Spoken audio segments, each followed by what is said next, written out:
The lake was glass-still when the sirens broke the morning, blue lights slicing through fog like a threat that didn't belong there. What started as a quiet cast from my own shoreline turned into handcuffs, headlines, and a legal earthquake that no one in that neighborhood saw coming.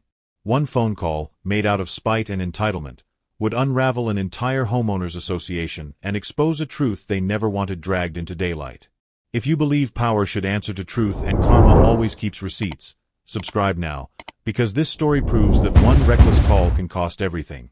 The ranch had always been quiet in the early hours, the kind of silence that felt earned rather than empty. Morning mist rolled low across the private lake, hugging the water like it belonged there, the way the land had belonged to my family for generations. Birds stirred in the tree-line, their calls faint and unbothered, and the smell of damp earth settled into the air with the familiarity of home. Fishing had never been about sport for me. It was ritual, a way to mark time and remember who I was before paperwork, before lawsuits, before strangers with clipboards tried to tell me where my boundaries ended.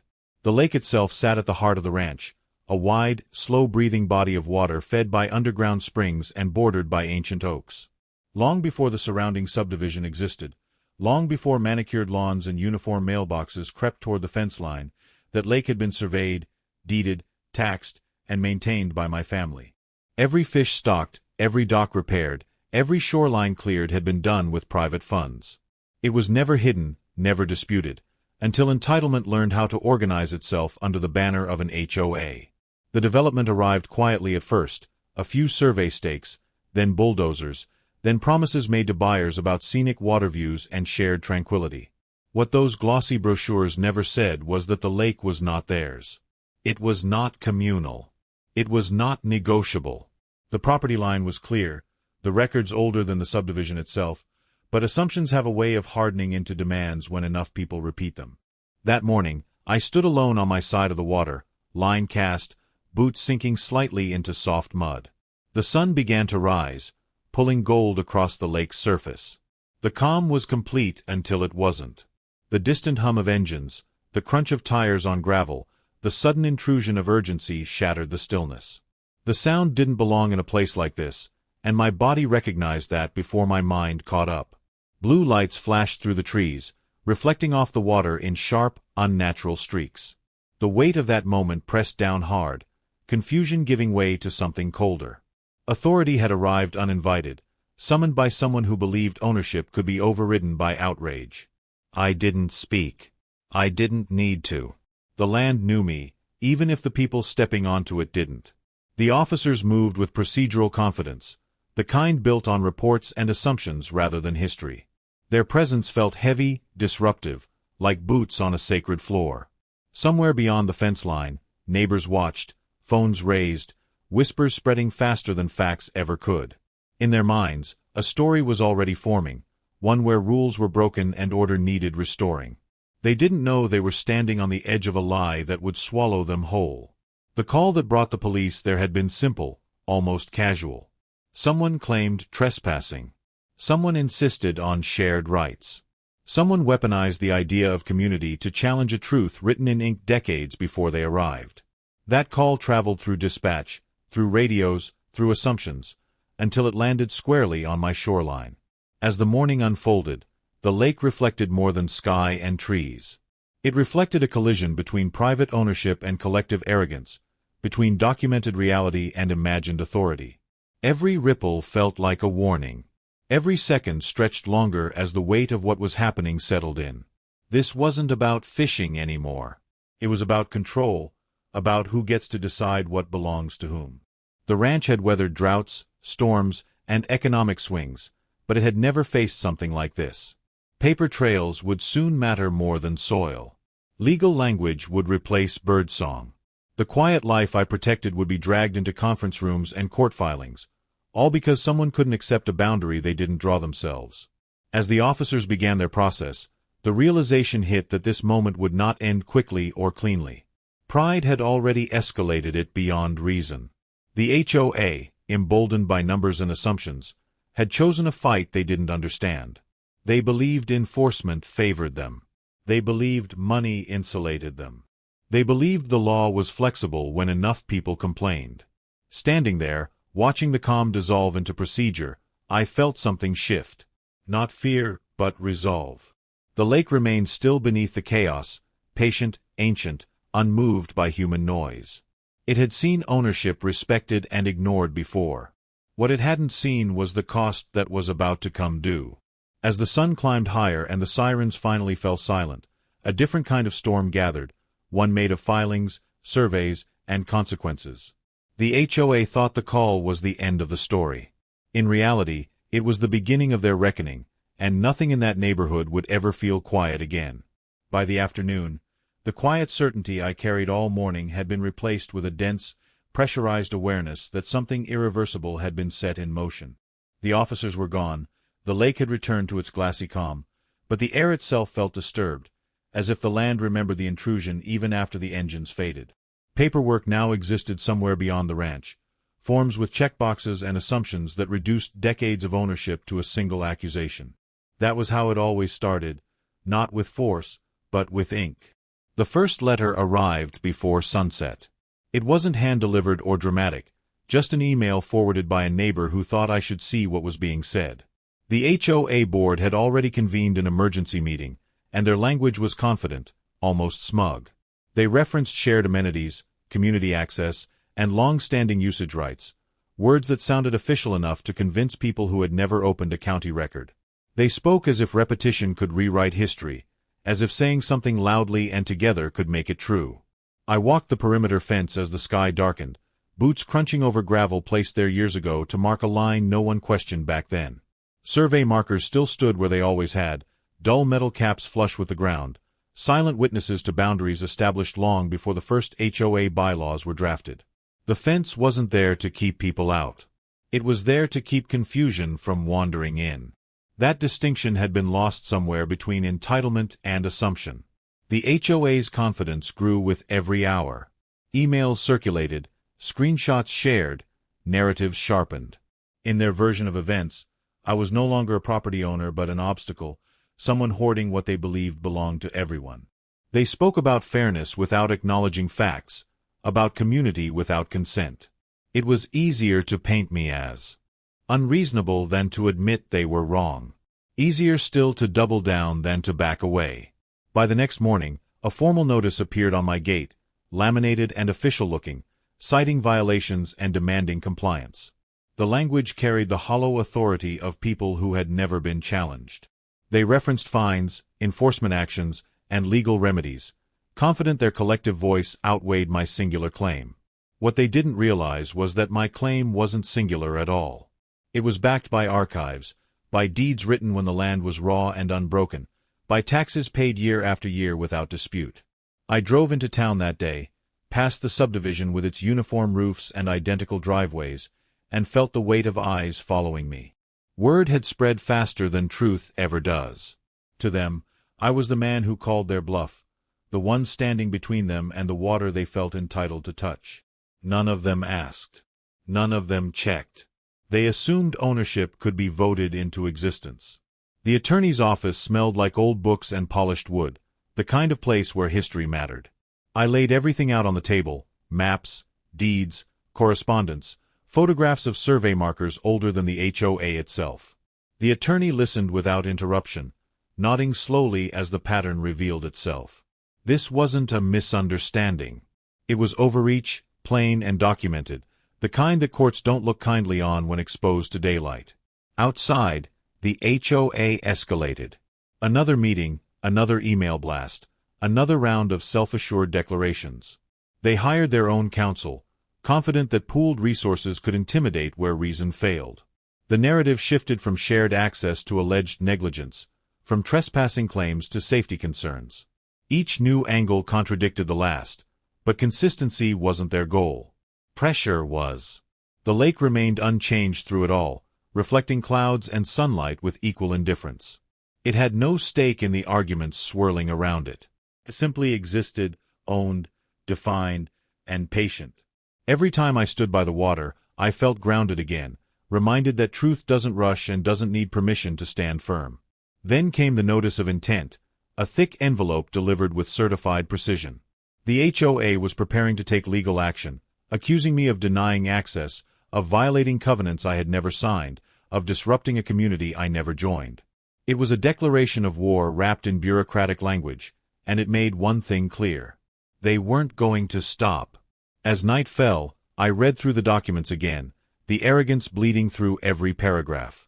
They believed momentum was on their side.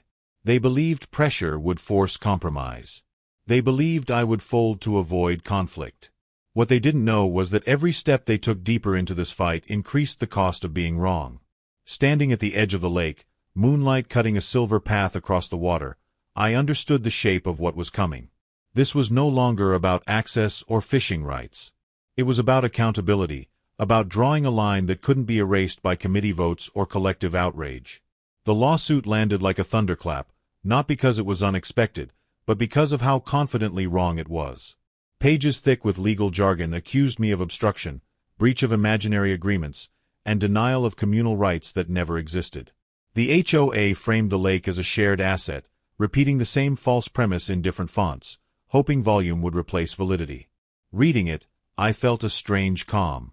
Lies stacked this neatly tend to collapse under their own weight. The response began immediately. My attorney moved with quiet efficiency, pulling certified copies from county archives, some yellowed with age, others digitized but no less authoritative. Survey plats from the 1960s showed the lake squarely inside the ranch boundary. Deeds referenced natural landmarks that still stood, oaks and ridgelines unchanged by time or development. Tax records traced an unbroken line of payments made exclusively by my family. There was no ambiguity, no gray area, no shared ownership clause hidden in fine print. Still, the HOA pushed forward. Their board meetings grew louder, more theatrical. Rumors spread through the neighborhood like wildfire, painting me as combative, greedy, uncooperative. Yard signs appeared near the entrance of the subdivision, slogans about fairness and access aimed squarely at me. It was public pressure masquerading as principle, an attempt to shame me into surrendering something they had no claim to. The irony was sharp. They spoke of community while excluding the truth. Depositions followed. Sitting across from HOA representatives in conference rooms chilled by overactive air conditioning, I watched confidence drain as questions became specific. Dates. Documents. Signatures. Their narrative unraveled thread by thread. They couldn't produce a single signed agreement granting them lake access. They couldn't explain why their bylaws referenced amenities outside their surveyed property. They couldn't reconcile decades of private tax payments with their sudden sense of entitlement. Outside the legal rooms, the cost mounted. HOA funds were being drained to pay attorneys, consultants, and experts scrambling to justify an indefensible position. Special assessments were quietly approved, fees raised without much explanation. Some residents began to ask questions, not about the lake, but about the board's judgment. Doubt crept in where certainty once lived. The first crack appeared when an independent surveyor, hired jointly under court order, released preliminary findings. The lake was unequivocally mine. The boundaries were clear. The report was blunt. There was no shared easement, no implied access, no historical precedent supporting the HOA's claims. It was a document that should have ended everything. Instead, the HOA doubled down. They shifted strategy, alleging damages. They claimed the community had suffered financial loss due to reduced property values, emotional distress, and lost enjoyment of scenery. The argument stretched logic to its breaking point. Somehow, my lawful ownership was now framed as harm. Their attorneys filed motions faster than they could be meaningfully supported, burying the court in paper and hoping exhaustion would succeed where facts failed. I felt the toll in quieter moments.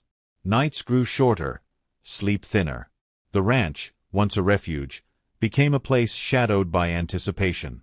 Every drive down the road felt watched. Every envelope in the mailbox carried weight. Still, the lake remained constant, a reminder that permanence doesn't panic. I began to understand that this fight wasn't just legal. It was psychological. Then came the turning point. During discovery, internal HOA emails surfaced.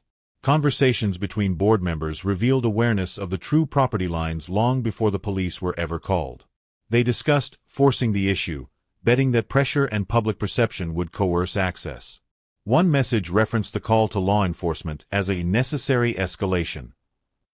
Reading those words felt like standing in the eye of a storm and realizing it had been manufactured all along. The tone of the case changed overnight. What had been framed as a dispute became something darker.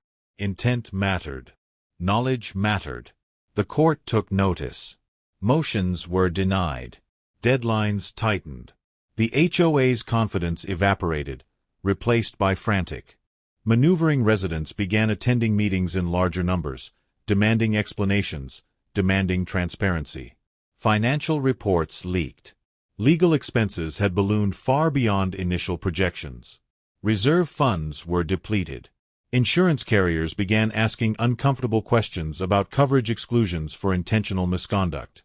The safety net the HOA assumed would catch them started to unravel. As summer deepened, the lake shimmered under relentless sun, unchanged by the chaos surrounding it. I spent mornings there again, not fishing, just standing at the edge, grounding myself in something real. The fight had grown bigger than access rights. It was about accountability for abuse of authority, about consequences for those who believed power insulated them from truth. When the court scheduled a pre-trial hearing to address potential damages and sanctions, the atmosphere shifted from aggressive to desperate. The HOA realized too late that escalation cuts both ways. The call that started everything had set a chain reaction in motion, one now impossible to stop. The number didn't appear all at once. It surfaced in fragments, whispered between attorneys, hinted at in filings, reflected in the way the HOA board members suddenly stopped making eye contact. At first, it was just a range, an estimate tied to potential damages, legal fees, and punitive exposure. Then it sharpened, gaining weight and gravity with every new document uncovered. By the time it was spoken aloud in a courtroom corridor, it had become something else entirely. It was no longer theoretical. It was real. The pretrial hearing arrived wrapped in formality and tension. The courthouse felt colder than usual, its stone walls absorbing the anxiety of everyone who passed through its doors. The HOA's legal team arrived early, arms full of binders, expressions carefully neutral. They moved like people carrying something heavy they could no longer set down. Residents filled the benches behind them, some curious, others uneasy, many beginning to understand that this wasn't just about a lake anymore. When the judge entered, the room settled into a strained stillness. This was not a hearing about access or misunderstanding. It was about conduct, about intent, about whether a governing body had knowingly abused its authority and caused measurable harm.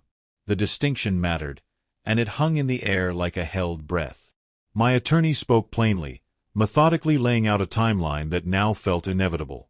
The private ownership, the clear records, the internal HOA communications acknowledging those facts.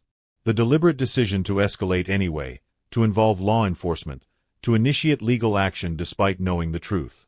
Each point landed with quiet force, not dramatized, not embellished. Facts didn't need help.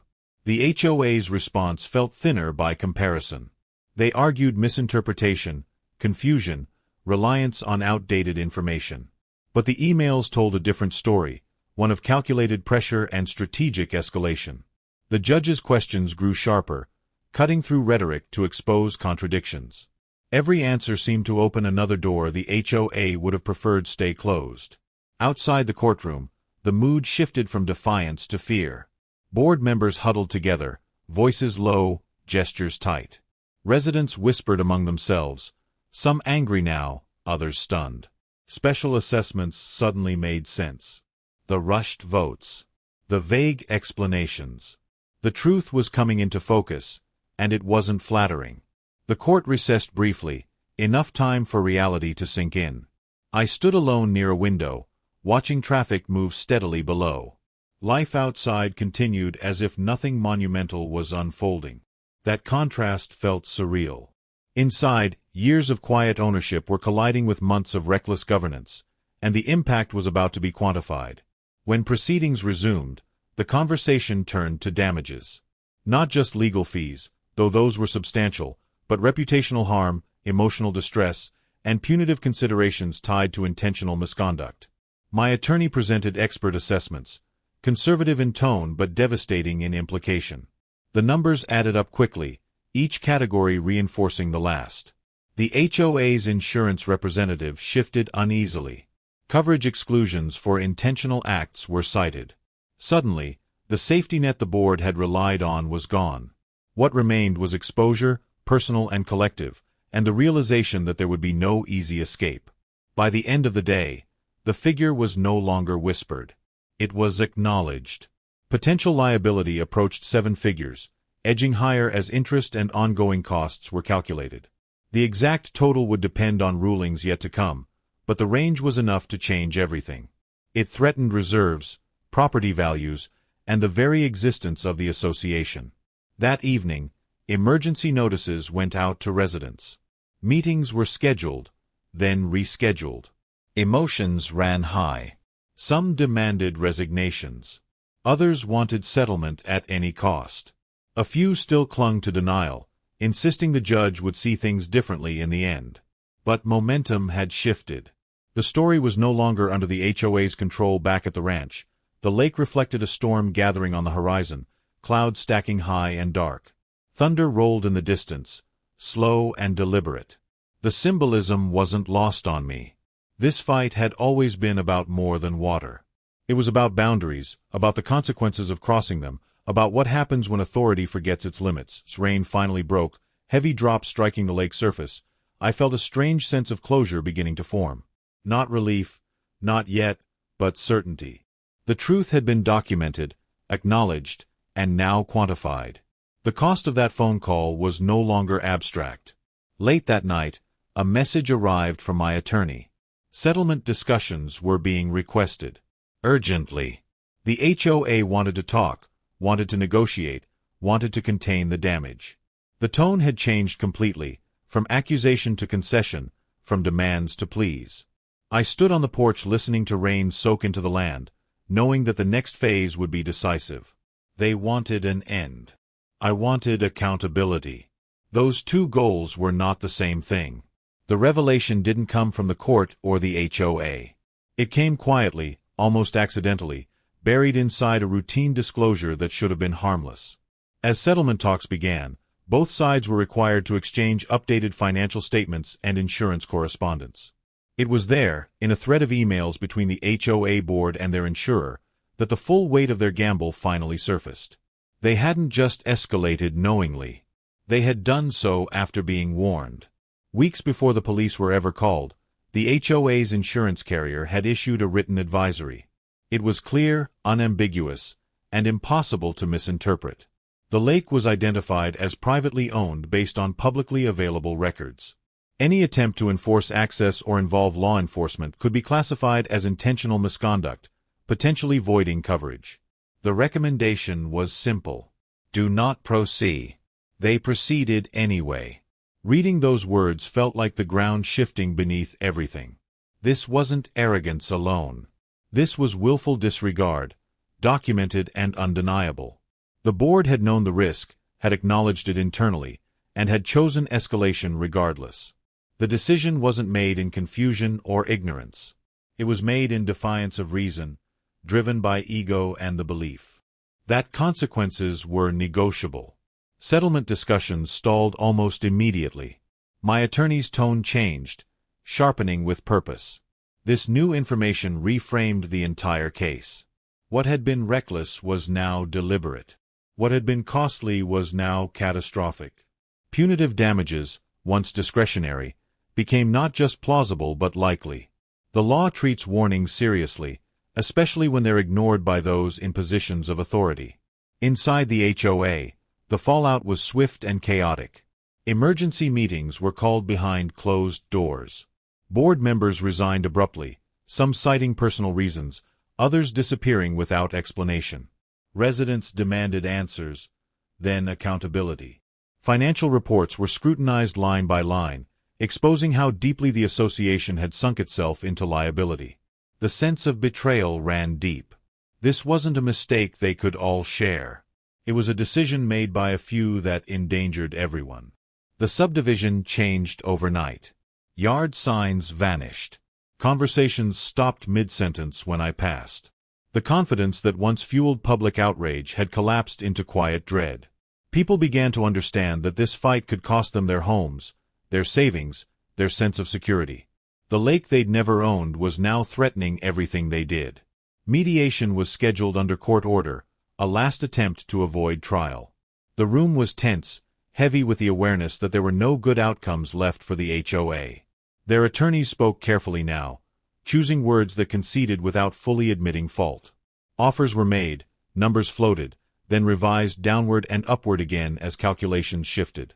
None of it addressed the core issue: accountability. I listened as proposals were laid out, each one designed to make the problem disappear quietly. Confidentiality clauses, non-disparagement agreements, structured payments spread over years. They wanted closure without consequence, an ending that preserved appearances if not truth. It was tempting in theory, an escape from stress and uncertainty. But something about it felt hollow. The lake had been there long before this fight and would remain long after. The damage done wasn't just financial. It was reputational, emotional, and deeply personal. The ranch had been invaded not by force, but by assumption. The quiet had been shattered by sirens that never should have come. That wasn't something money alone could erase. As mediation dragged on, the numbers climbed. Legal fees continued to accrue. Interest compounded. Expert assessments expanded. The total exposure edged closer to a figure that made even seasoned attorneys pause.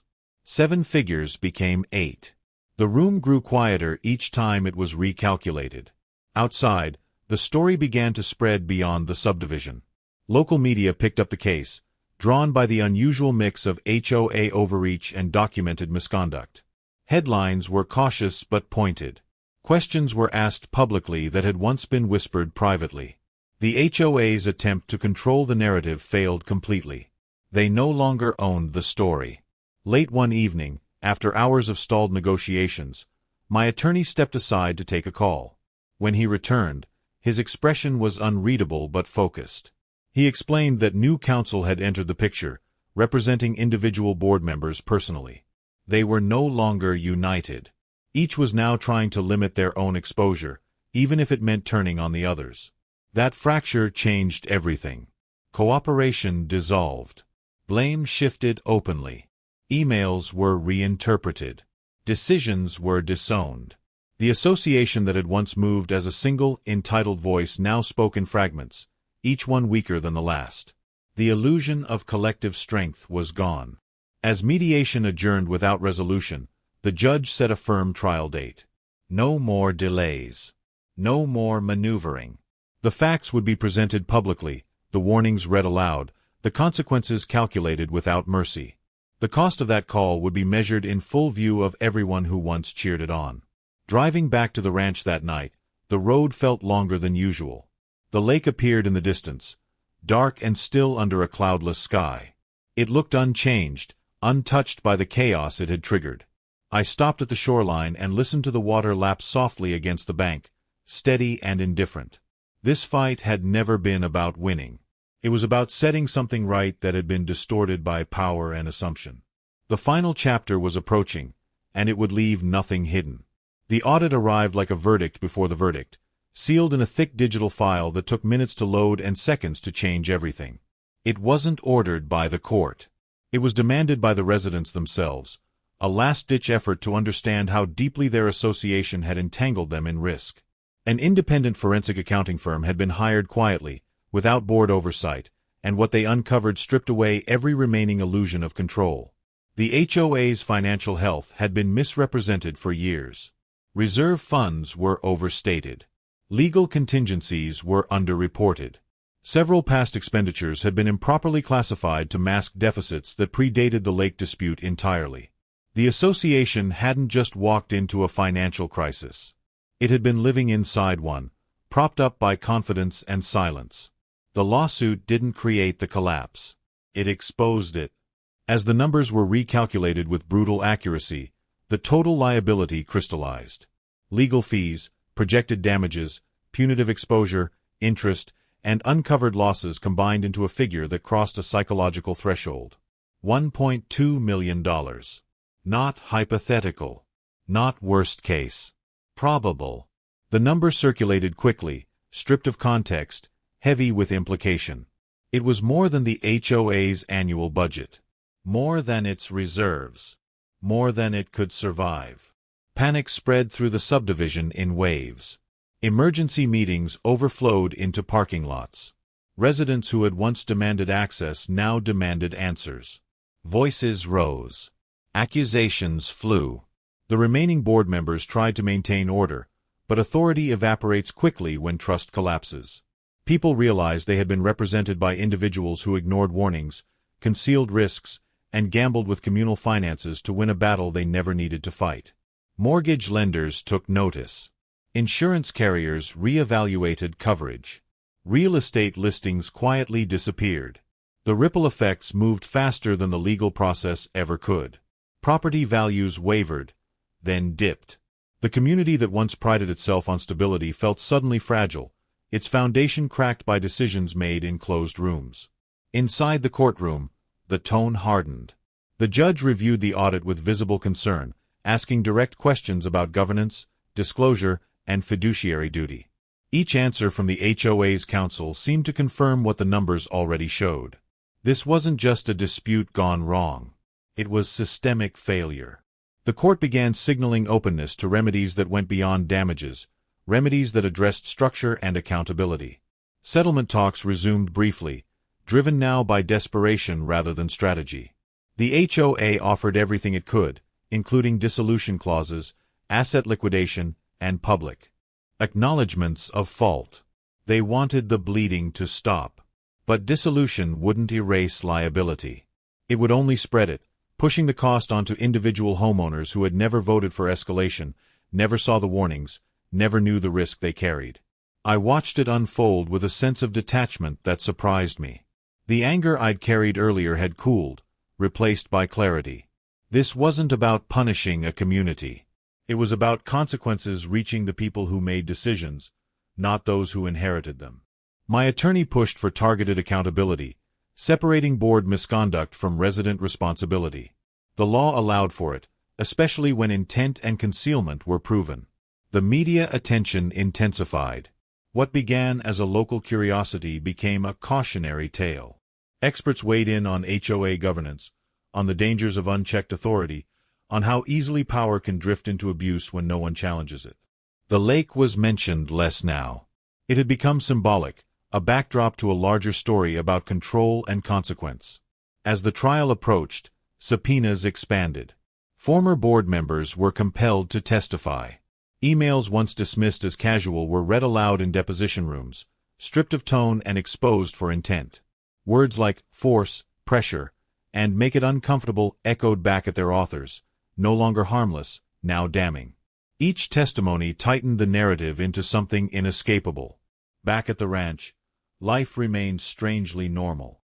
The lake reflected autumn skies now, leaves drifting across its surface in slow, deliberate patterns.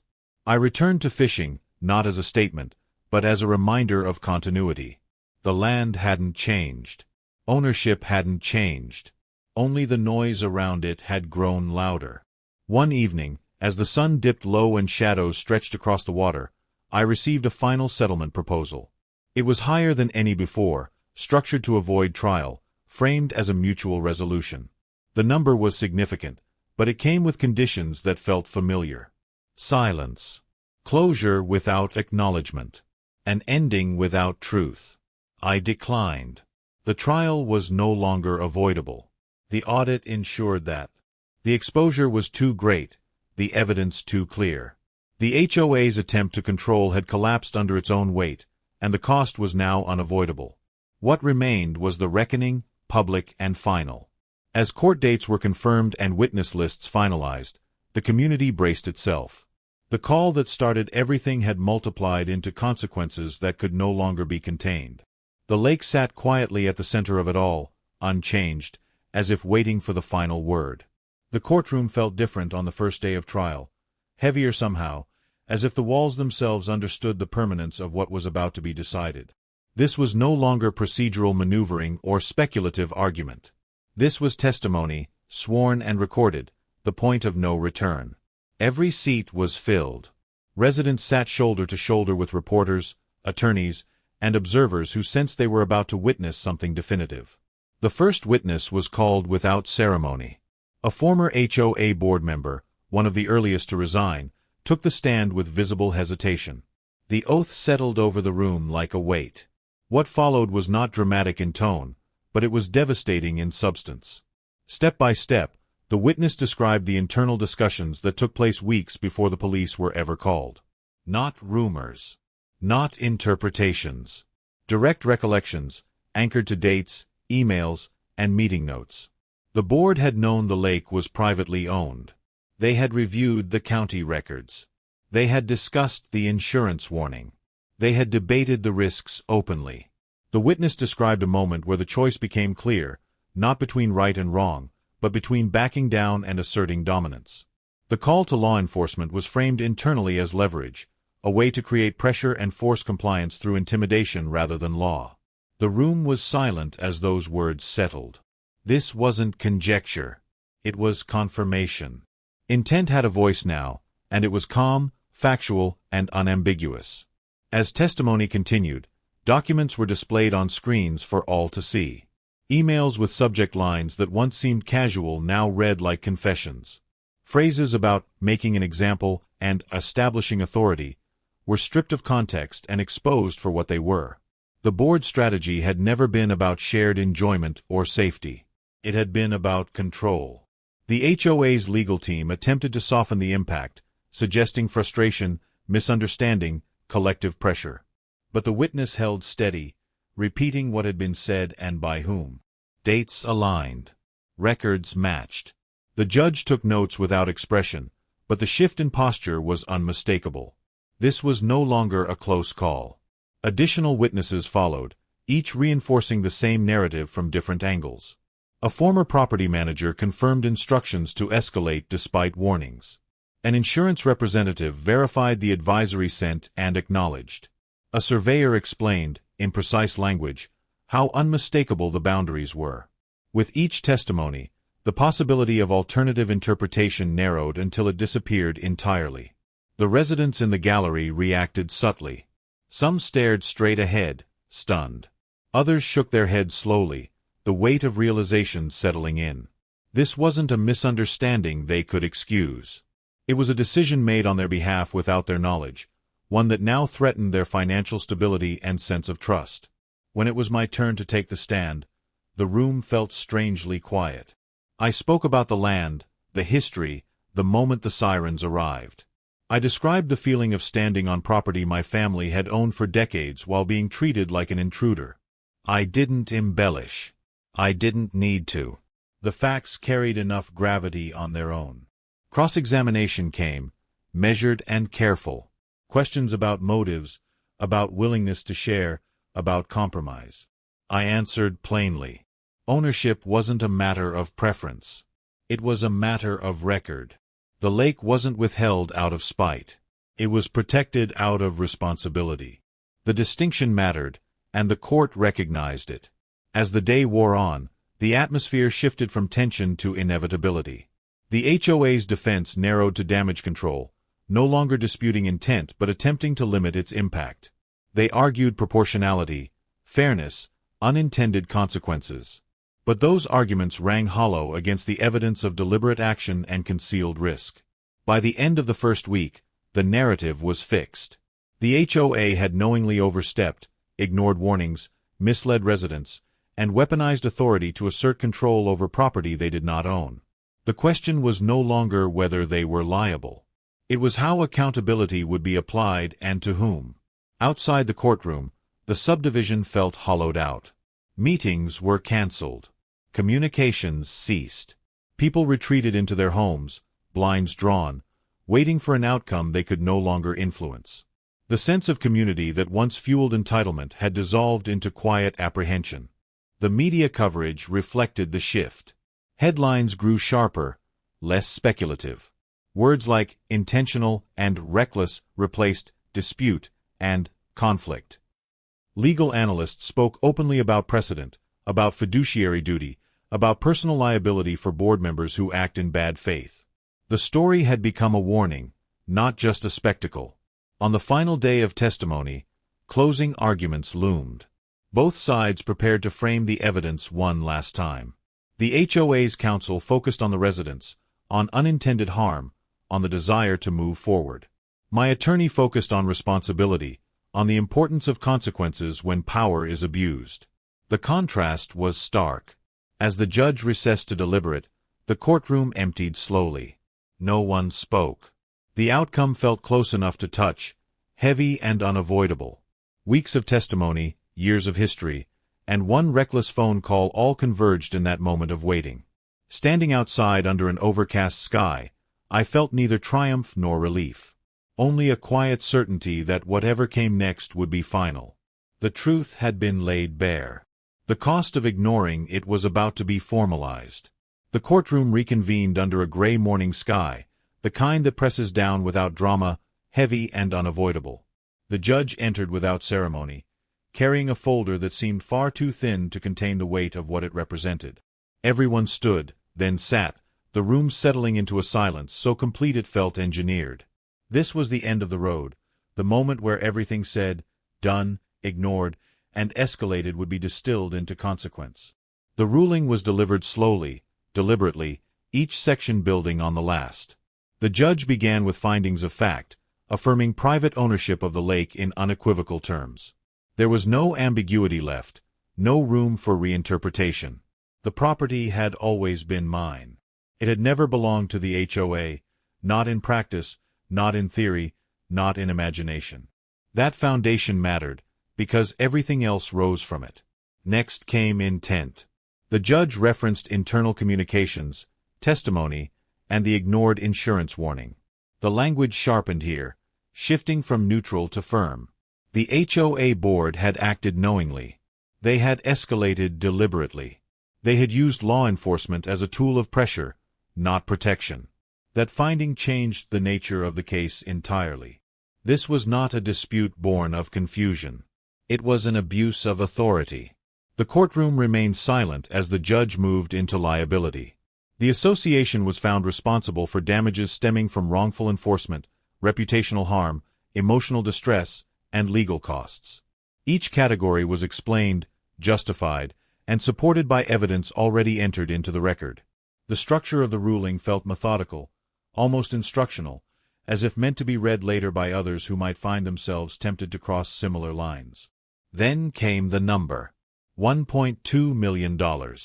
It was stated plainly, without emphasis, but the reaction rippled through the room all the same. Some residents gasped softly. Others closed their eyes. A few stared straight ahead, as if refusing to let the figure fully register.